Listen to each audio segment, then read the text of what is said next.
Congress plays brinkmanship as shutdown looms. Should House Republicans have the votes for the spending bill, McConnell will need at least 9, and possibly more, depending on whether any Republicans vote against the continuing resolution or are absent due to health reasons, to vote yes again.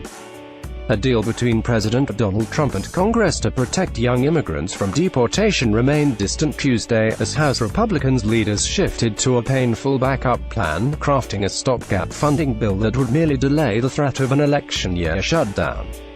Leaders may tweak the plan more to win over a handful of conservative holdouts pushing for more military spending by including a pay raise for service members.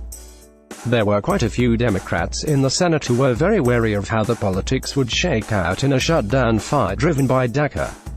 It also shelves for now bipartisan attempts to produce a long-term spending bill that raises budget caps for defense and non-defense spending. They also delayed some taxes from the Affordable Care Act, one on medical devices and another on high-cost, so-called Cadillac insurance plans, items they believe it would be tough for those Democrats in swing districts to vote against.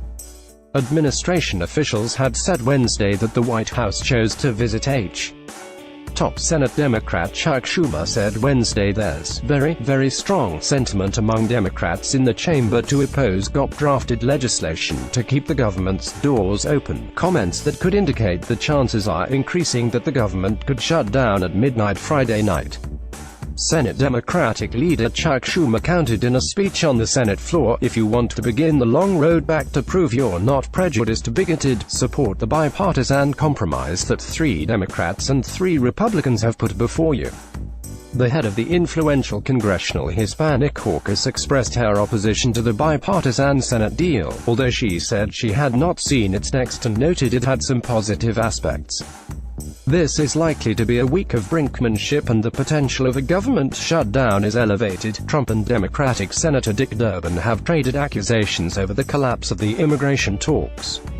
"I just don't think there's any way in the world that anyone should be talking about shutting down the government," Sen. But some House GOP defense hawks could vote no because they want lawmakers to approve long-term spending for the Pentagon. The only one that can allow a government shutdown is Donald Trump, the second-ranking Republican in the Senate, Sen. However, the Republican leader said he was waiting to find out what Trump would support before devoting floor time to any immigration bill.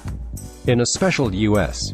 Senate election in Alabama late a year ago, the president first backed the incumbent candidate in the Republican primary, Luther Strange, who had been named temporarily to fill the seat vacated by Jeff Sessions when Trump named him U.S. Attorney General. Trump has said he'll cancel the program, known as the Deferred Action for Childhood Arrivals, or DACA, in March if no agreement emerges.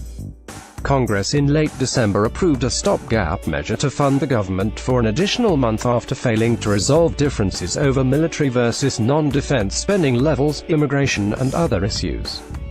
He called attaching a delay to the Obamacare tax provisions a gimmick. Trump said he was willing to make a deal to help the Dreamers but insisted that funding for border security, including his long-promised wall along the U.S.-Mexican border opposed by Democrats, be included in any spending package.